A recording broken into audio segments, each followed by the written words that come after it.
नमस्कार, आप देख रहे हैं एएसएन न्यूज़ और मैं आपके साथ मुकेश बंसल। आज अग्रवा शक्तिपीठ पर एक 18 कुंडिया महायज्ञ का आयोजन किया गया और जहां पर राष्ट्रीय वरिष्ठ प्रचारक डॉक्टर इंदेश कुमार जी पहुंचे। उनसे बातचीत करते हैं कि आज 18 कुंडिया महायज्ञ में उन्होंने आज यज्ञ की आहुति डाली, तो कैसा अनुभव रहा। नमस्कार बाबू जी। ऐसा है, अग्रोहा शक्तिपीठ एक्चुअली अग्रोहा यह महाभारत काल के समय का एक बड़ा पवित्र राजकीय नगर है, जहाँ धर्म के अनुसार समाज को चलाने का काम होता था। उसी अग्रोहा में और श्री विभूति अग्र विभूति जो है, उस फाउंडेशन के द्वारा एक बहुत बड़े शक्तिपीठ का निर्माण हो रहा है। आदि लक्ष्मी, महालक्ष्मी, अष्टलक्ष्मी, उनका भव्य मंदिर बन रहा है। तो हर साल एक बार यहाँ अनुष्ठान होता है, 5 दिवसीय, जिसमें हवन यज्ञ किया जाता है। इस हवन यज्ञ के अंदर मैं 2-3 बार रहा हूँ।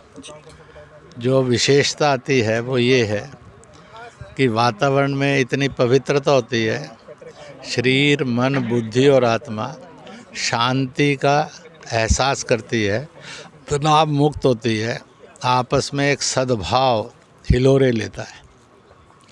और इतना ही नहीं है, महिला पुरुष, बच्चे बुजुर्ग, जाति पाति, इन सब से ऊपर उठकर लोग अग्रवाल समाज के आने के बावजूद भी आते हैं।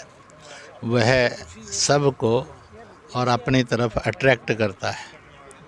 मेरा ये कहना है कि यह धरती युगों से पवित्र है, पूजनीय है, और यह धरती इस बात का संदेश देती है कि समाज के अंदर कोई ना रहे भूखे पेट, कोई ना सोए नंगे बदन, कोई ना रहे बिना अक्षर के, कोई ना रहे बिना दवा के, कोई ना रहे बिना सद्भाव के।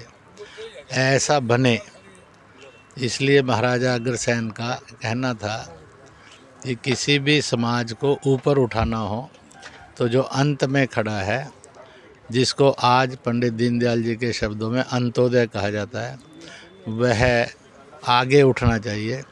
इसलिए वो कहते थे, सब मिलकर अगर उसको छत देना चाहते हैं, दवाई देना चाहते हैं, शिक्षा देना चाहते हैं, रोटी देना चाहते हैं, तो 1 ईंट और 1 रुपया दे दीजिए, उससे उसको ये सारी चीज़ें उपलब्ध हो जाएंगी। इसलिए सब में सत्कर्म करने का भाव उन्होंने जगाया।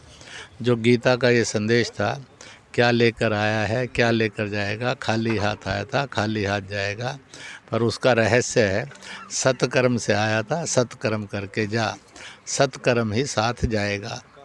तो इस प्रकार से यह शक्तिपीठ इसके साथ उन महापुरुषों के भी दर्शन करवाता है, जिन्होंने देश के लिए, धर्म के लिए, समाज के लिए संघर्ष किए, बलिदान दिए और श्रम किया। ऐसे सैकड़ों सैकड़ों महापुरुषों के चित्र और उनकी मूर्तियां भी यहाँ पर लगी हुई हैं, जो इस बात का सूचक है कि हमने भी ऐसा ही होनहार जीवन जीना चाहिए। मैंने एक बात रखी, वो ये कि गाली, गुस्सा, नफ़रत और विकार, ये आदमी की सुंदरता के, स्वास्थ्य के, उसकी प्रसन्नता के और उसके आगे विकास के घोर शत्रु हैं। इसलिए सब मिलकर संकल्प करो, इनसे मुक्त होंगे और सत्कर्म की तरफ जाएंगे। सहज सरल सत्कर्म है, हर एक के प्रति ममता हो, जो कमाया है वह उसकी सेवा के लिए और विकास के लिए और सुरक्षा के लिए खर्च करो। तो यह सत्कर्म करते जाएंगे तो वही सत्कर्म अगले जन्म में काम आएगा। इसलिए इस तरफ बढ़ें। एक सुंदर शिक्षा अग्रोहा धाम से मिलती है और मिलती रहेगी। बाबू जी, एक सवाल और कि बांग्लादेश में हिंदुओं पर जो अत्याचार हो रहा है, उसके बारे में बाबू जी क्या बोलना चाहिए। बांग्लादेश में अल्पसंख्यक, विशेष रूप से सबसे बड़ा अल्पसंख्यक हिंदू सनातन समाज है, फिर बौद्ध भी हैं, ईसाई भी हैं। इन सब पर बांग्लादेश के अंदर के कट्टरपंथी मजहबी हिंसक लोग जो इस्लाम मतावलंबी हैं वो कर रहे हैं, जबकि शायद सारे मुसलमान और इस्लाम मतावलंबी ऐसे नहीं होंगे, परंतु उनको रोक भी कोई नहीं रहा। ये दुर्भाग्यपूर्ण है। इसलिए मैं पहला यूएनओ और दुनिया के देशों को कहूँगा वह अपने प्रभाव का और सदुपयोग करें, सख्ती से करें, पूरी ताकत से करें, ताकि वहाँ पर यह अत्याचार, अनाचार, पापाचार ख़त्म हो।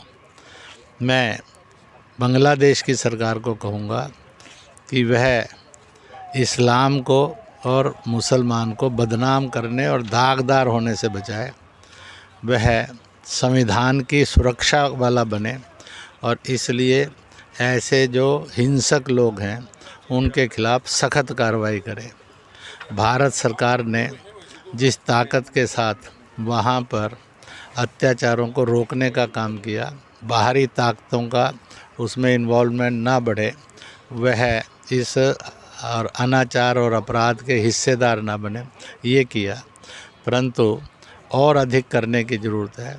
हम आज अग्रवाल सम्मेलन में अग्रवाह से ये संदेश देंगे कि शांति और सद्भाव बनाकर रखें और जो ऐसे अत्याचारी और अन्यायी हैं और उनके ऊपर सारा विश्व, देश ये इतना दबाव बनाए कि वहाँ से अत्याचार और अन्याय मिट जाए, क्योंकि कोई भी अत्याचारी और अन्यायी जो है यह केवल सर्वनाश करता है, वह कुछ भी सज्जनता और निर्माण नहीं करता है। इसलिए वहाँ की ये कट्टरता और हिंसा एक दिन बांग्लादेश के लिए भी घातक सिद्ध हो जाएगी। धन्यवाद बाबूजी। अभी आप सुन रहे थे वरिष्ठ प्रचारक डॉक्टर इंद्रेश जी को, जिन्होंने बताया कि आज अग्रवाल की पवित्र भूमि से उन्होंने बताया है कि अत्याचार को उन्होंने यदि बढ़ावा ख़त्म करना है तो एकजुट होना पड़ेगा और एकजुट होकर इस अत्याचार को ख़त्म किया जा सकता है। ASN न्यूज़ के साथ मुकेश बंसल, फतेहाबाद।